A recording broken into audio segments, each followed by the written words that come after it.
I'd just finished my quarterly presentation, a polished, data-driven breakdown of how we'd crossed the $50 million revenue milestone, when the new CEO, Damon Reeves, stood up, adjusted his cufflinks, and cleared his throat. "Before we wrap up," he said, with the kind of grin that didn't reach his eyes, "I have one more announcement to make. It concerns our leadership restructuring." I froze. My hand still hovered over the trackpad as the final slide. A celebratory graphic titled Q2 Revenue Surge, a record-breaking quarter, shone behind me. Damon walked slowly toward the front of the room. Our entire executive team sat in silence. Some looked puzzled. A few, those who'd been whispering in corners lately, wouldn't meet my eyes. "As of today," Damon continued, "Olivia will be stepping down as Chief Operating Officer. Her contributions have been significant, and we are deeply grateful." A pause. "But as we pivot into a new phase of aggressive scalability, we need less bottlenecking in operations and more agile decision-making. Olivia's strength is her strategic discipline, but we need to be faster, leaner." A strange silence descended over the room. Not shocked silence. Ashamed silence.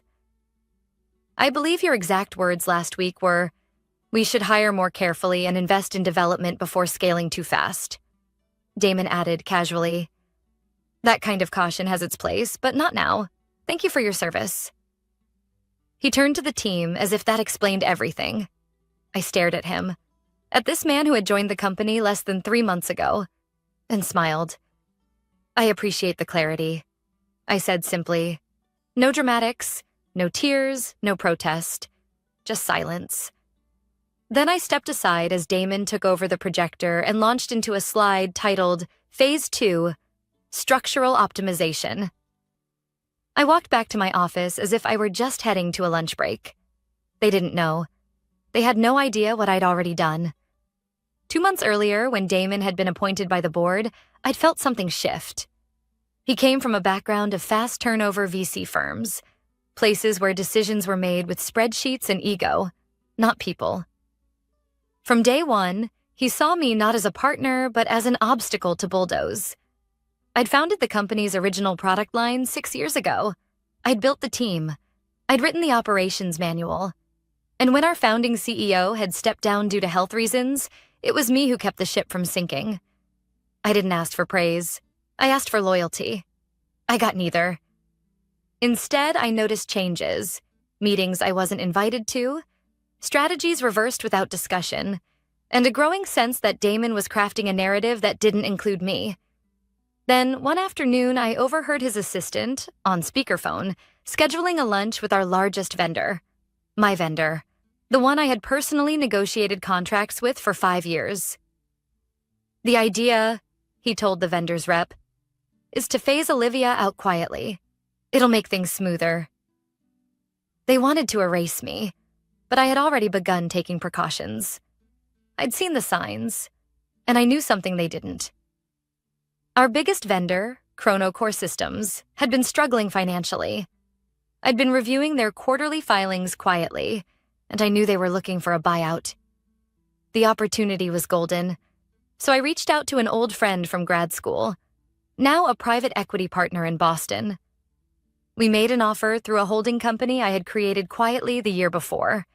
It was a clean acquisition. Silent, legal, discreet. By the time Damon called their CEO to push me out of vendor negotiations, he was told politely but firmly that any communication would now go through the holding company's new leadership. He never made the connection. So when he announced my termination in front of the team, when he smiled as if he'd just removed the last obstacle to his precious Phase 2, I didn't flinch. Because while Damon was sharpening his axe, I was buying the ground he stood on. Back in my office, I packed my things slowly. Family photo. The brass fountain pen my team gave me last Christmas. A leather-bound copy of The Lean Startup still full of my margin notes. I placed everything neatly in a box, then turned to face the glass wall. Through it, I could see Damon laughing with the CFO. I smiled again. Softly this time. Tomorrow, the emails would start. The contracts would change. And in 3 days, panic would replace that smug confidence. Because the heartbeat of the company's supply chain, the one vendor they couldn't replace, was now owned by me. And I was done being quiet. Friday morning, I received a polite but cold email from HR. Subject: Transition Plan. Olivia, please complete the enclosed checklist before 5 p.m. today. We'll arrange for your severance and benefits transfer accordingly. Also, Damon asked if you'd be willing to draft a knowledge transfer document for your replacement. Best, Camille. People operations. I chuckled. The man fires me in front of my team, then asks for a favor like we're exchanging birthday cards. Still, I responded with a short message. Camille, I'll ensure all deliverables are documented. Regards, Olivia. It wasn't just professionalism. It was strategy. Every file I handed over would be clean, precise, and just incomplete enough to make them reliant on a partner they no longer controlled. And that partner? Chrono Core Systems. They still hadn't put the pieces together. At 10:17 a.m., I got a call from Michelle, my attorney. They've started sniffing, she said.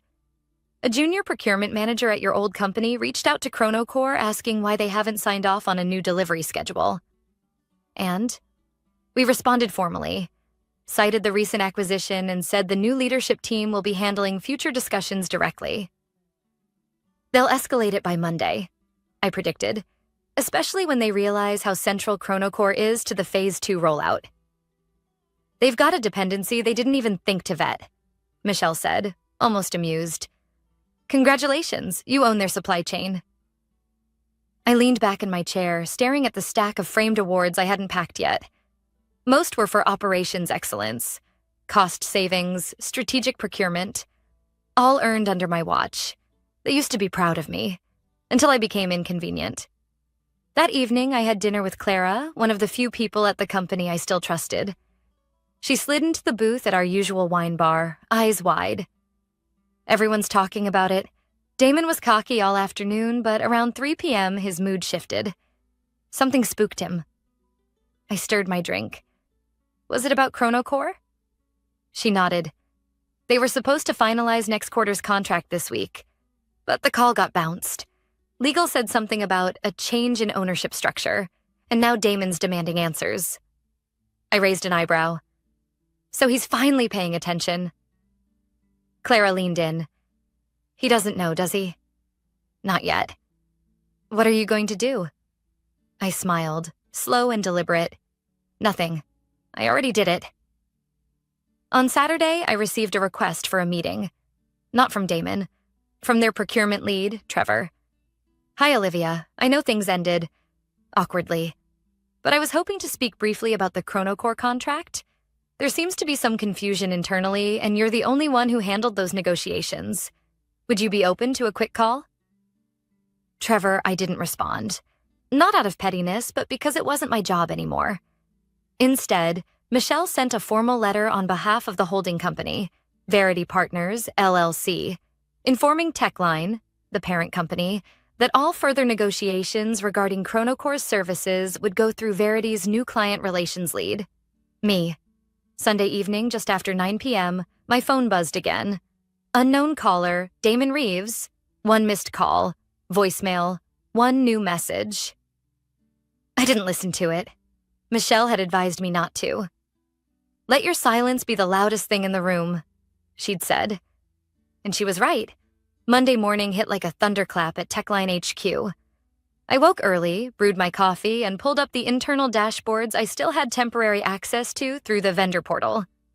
In red, unconfirmed, 4th quarter supplier contracts pending approval. That pending status would freeze 3 major product lines if left unresolved. At 8:02 a.m., Clara texted. Damon stormed into the 8 a.m. all hands. Nobody knew what was happening. He looks like he hasn't slept. By 10:30 a.m., LinkedIn was buzzing. A press release had gone out. Chrono Core Systems announces new ownership under Verity Partners, LLC. The acquisition marks a new chapter in operational leadership and client engagement. Our mission remains unchanged, to provide best-in-class enterprise solutions to our valued clients. It didn't mention my name. but everyone who knew me knew. At 11:12 a.m., I received a one-line email from Damon. "We need to talk. Urgently." I forwarded it to Michelle. She called 10 minutes later, laughing. "He's panicking. He finally realized who bought the kingdom he thought he ruled." And I hadn't even begun to play my next card. Chronocore didn't just supply software components, they handled the data architecture for Techline's newest project. An AI-powered operations hub Damon had staked his entire CEO reputation on. Without Chronocore's custom data libraries, that project would fall flat before launch. In the hallway outside my apartment, the echo of footsteps passed my door. I glanced at my boxed-up office gear still sitting by the entryway. I hadn't decided whether to unpack it or donate it. It didn't matter anymore, because on paper I no longer worked at Techline, but in practice, they worked for me. By Tuesday morning, the storm had officially landed at Techline. I didn't need internal access to see it. All I had to do was watch the tremors ripple across LinkedIn. A project manager had quietly updated her status to open to work. 2 engineers from the AI division reposted the Chronocore acquisition announcement with vague captions like, "Big industry moves ahead," and "One door closes, another opens."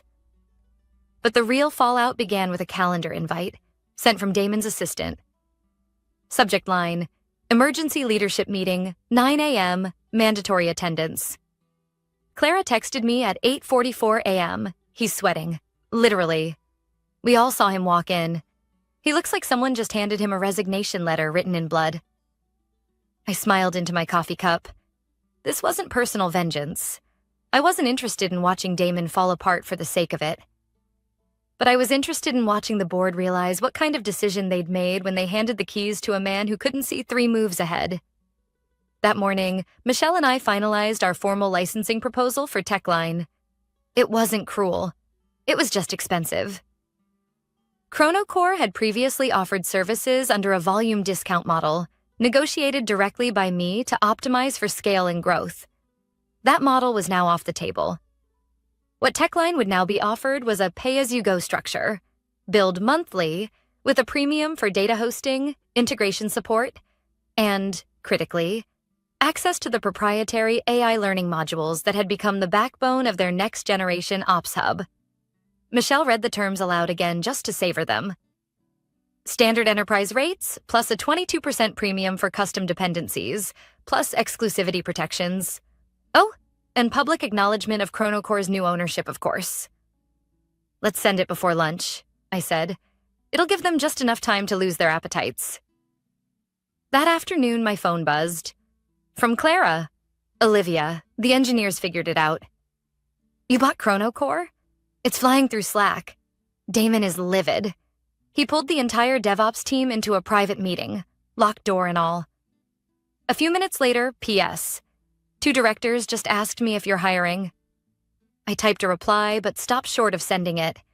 Better to let the uncertainty do the work for me. Meanwhile, Michelle received a formal response from Techline's legal department, acknowledging our offer, but not accepting it.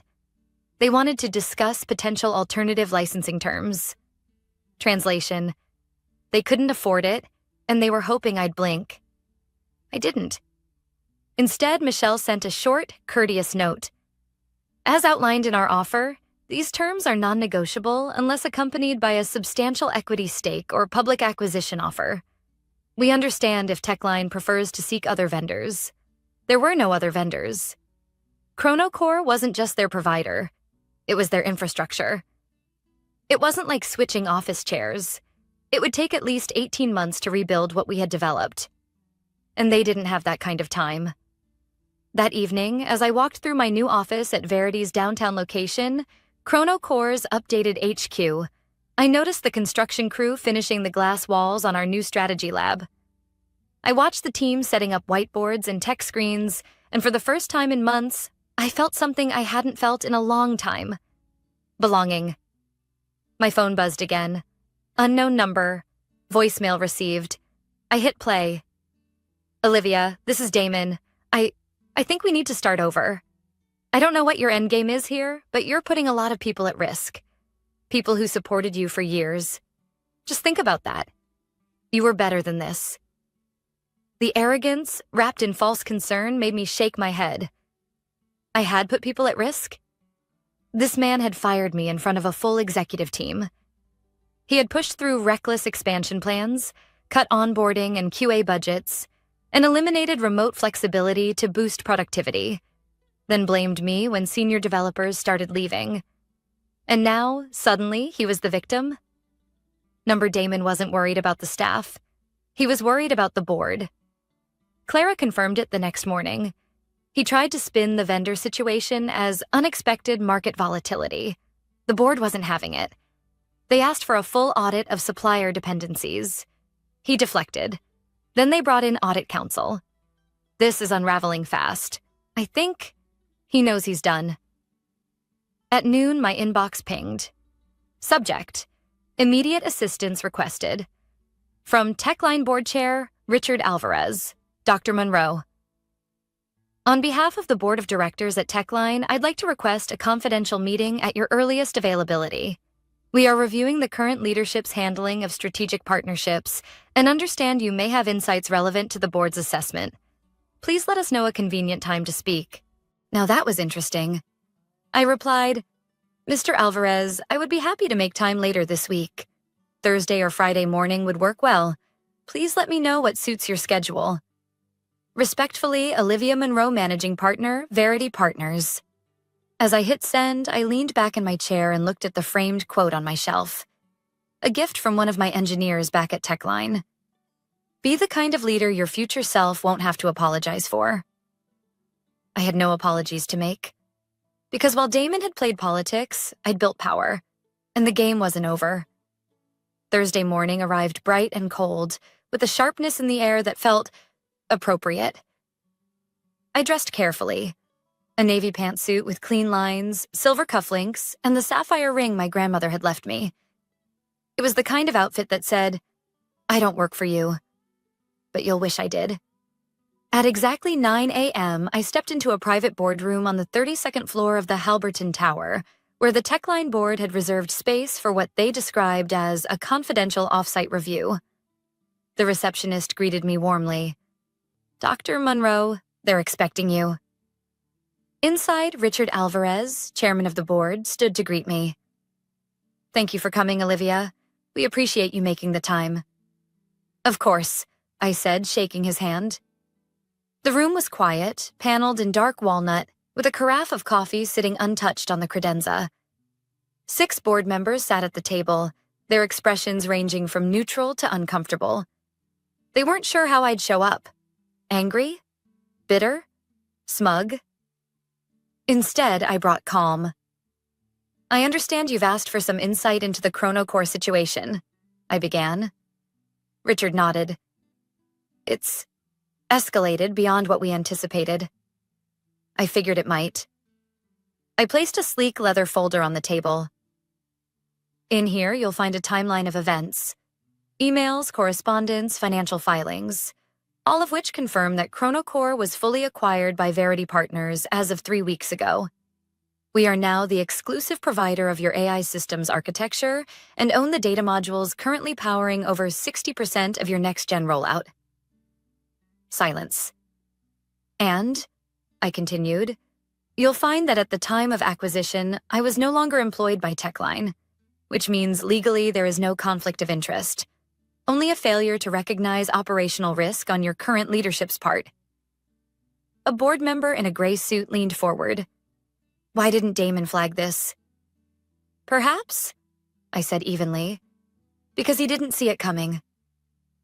That landed. I watched them shift in their seats. Richard cleared his throat. He told us the vendor disruption was due to internal politics, that Chronocore had overextended. I shook my head. Chronocore is more stable now than it's been in 5 years.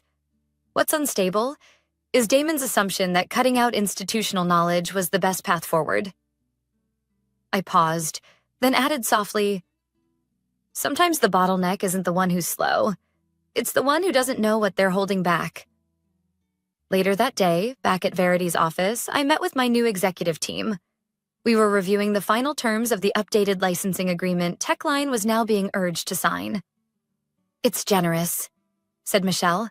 "We even included a 6-month grace period at their old pricing tier to ease the blow." "They won't see it that way," I replied. "But it's fair. We're not here to punish. We're here to protect our product and set a precedent." Across the table, our CTO, Eli, pulled up a live dashboard showing incoming client inquiries. "Since the press release," he said, "we've had 12 enterprise-level companies reach out, some of them Techline competitors, asking about migrating to our platform." I looked at the list. 2 names jumped out immediately. I used to chase those clients for years at Techline, only to be told they were out of reach. Now they were knocking on my door. By Friday, the board had called an emergency executive session. Clara kept me updated via text. Rumor is Damon won't survive the weekend. They've pulled his calendar access. Legal's involved. Also, fun side note, he just realized the DevOps team copied you on the last documentation repo before you left. The audit trails are time-stamped.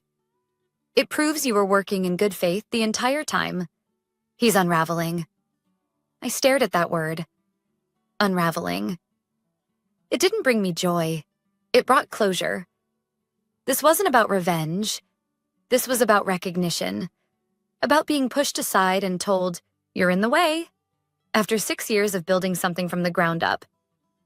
It was about showing them what happened when they dismissed the woman who had read every line of code, built every partnership, and mentored half the people now holding the company together.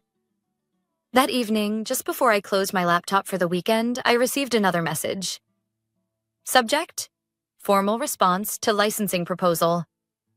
From Richard Alvarez. "Dr. Monroe, the board has reviewed the proposal from Verity Partners. We are prepared to accept the terms as outlined, including the updated pricing model, acknowledgement of new ownership, and the 6-month transition clause. We also wish to extend an apology for the way your departure was handled. We understand this does not change the past, but we hope it opens the door to a more respectful professional relationship moving forward. Thank you for your time and for reminding us what true leadership looks like." I read it twice, then once more. I forwarded it to Michelle. Her reply came instantly. "Well, that's about as close to a corporate confession as you're going to get." I leaned back in my chair and watched the lights flicker across the skyline. Below, the city buzzed, people rushing, chasing, climbing. And me? I wasn't climbing anymore. I'd already arrived. Monday morning started quietly. Too quietly. The kind of calm that comes before the roof caves in.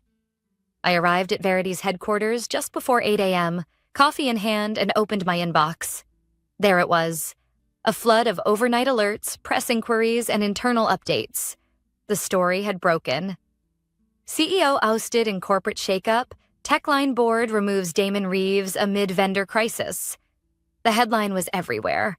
Tech blogs, financial news, even a LinkedIn trend under number leadership matters. I clicked the article, scanning for familiar names.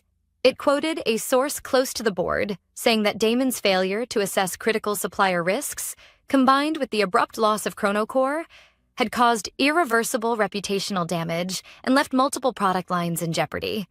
He was out, effective immediately. Clara confirmed it within the hour. It's real. Damon cleared his desk at 7 a.m. No speech, no drama. He didn't even make eye contact on the way out. The interim CEO is Richard Donovan. He used to head operations at Ironcore before their acquisition. Total cleanup guy. P.S. They're rebranding the AI Ops Hub to distance it from Phase 2.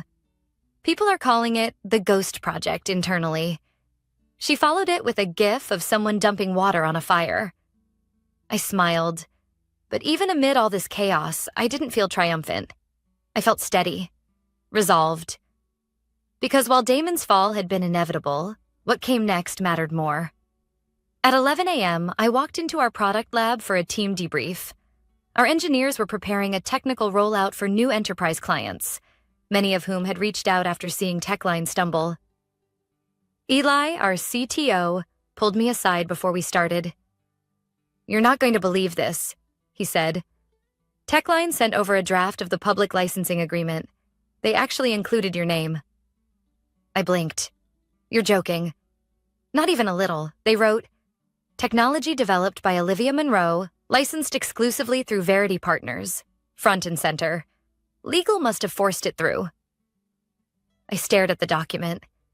Seeing my name, official, public, undeniable, was like breathing in for the first time after months underwater. They've never said it before, I whispered. Not once. Not when I built the system.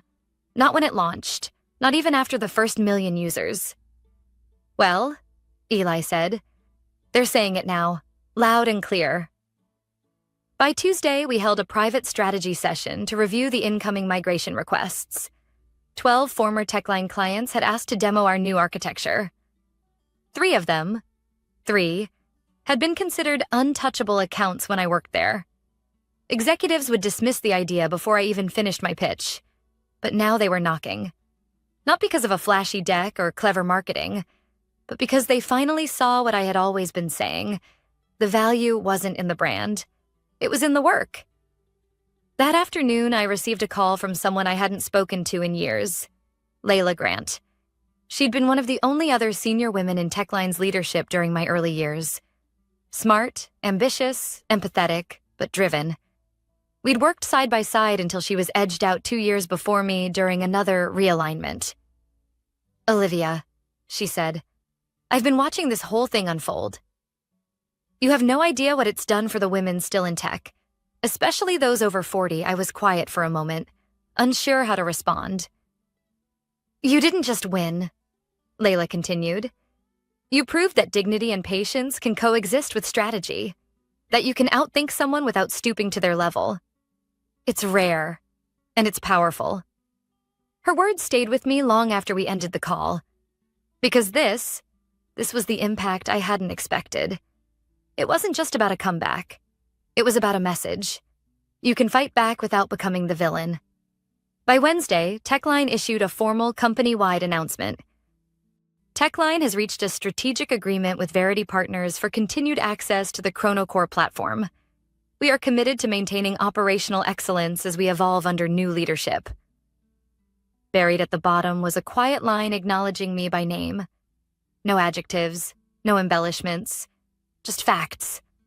It was enough. Meanwhile, our marketing team at Verity was finalizing a keynote presentation I'd been invited to deliver at the Global Technology Leadership Forum next month. The title? When the system says you're replaceable, and you prove it wrong. That evening, I returned home to find a handwritten note in my mailbox. No return address.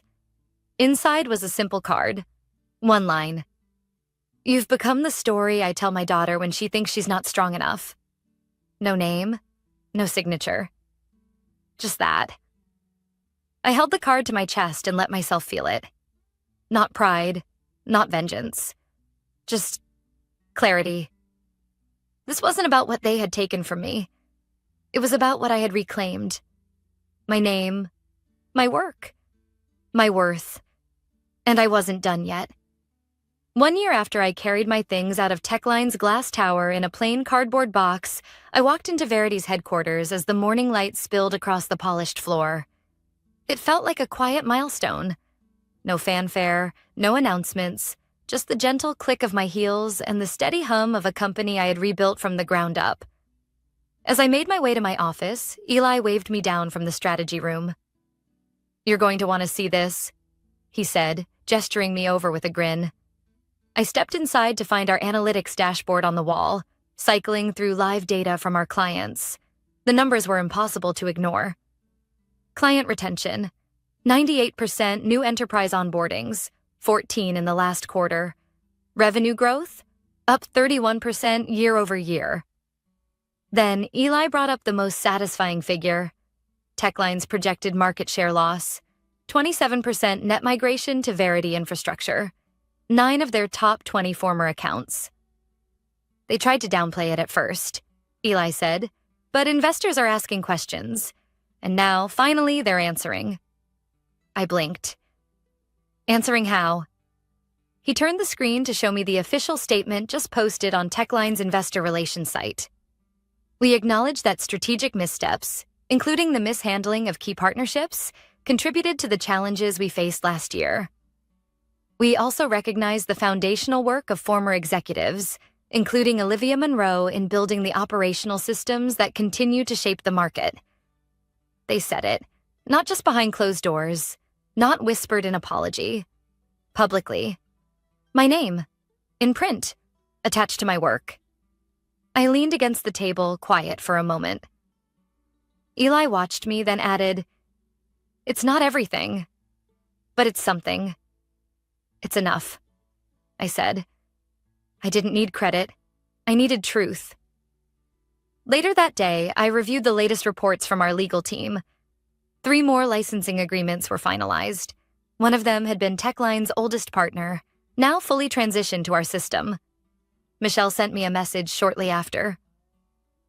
"You know they're going to try to buy time with new branding, new leadership, and PR campaigns. But the core problem still stands. They forgot the people who built their foundation. And you reminded them, without ever raising your voice." I didn't reply immediately. I just sat there, rereading her message, letting it settle.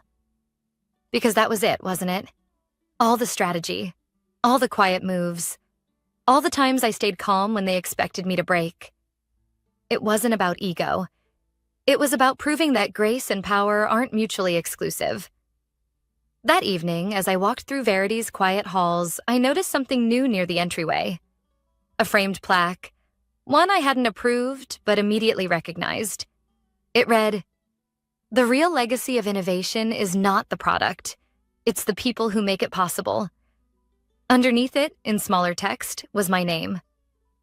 I stood there for a long time, staring at the reflection of the hallway lights in the glass. Then my phone buzzed in my coat pocket. It was a message from Clara. "Just wanted you to know, I officially start Monday. Thank you for keeping the door open. It feels like I'm coming home." I smiled. Clara had been one of the last to leave Techline. Loyal to a fault, but now finally ready to grow beyond what that place ever allowed her to become. "Welcome back," I replied. "There's so much more we're going to build." At home that night, I pulled a small box from the back of my closet. It still held some things from that final day at Techline. My mug, my team's farewell note, the pen they gave me when we crossed $50 million in revenue. I looked at each item, not with sadness, but with clarity. Because those years hadn't been wasted. They had shaped me, tempered me. They had made this moment possible. A year ago, they told me I was a bottleneck. What they never understood was that I wasn't holding the company back.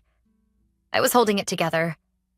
And now, I was building something even stronger, on my own terms, with the right people, and with my name exactly where it belonged. Not hidden in the footnotes. Not tucked in someone else's speech, but written clearly, boldly, permanently, at the top.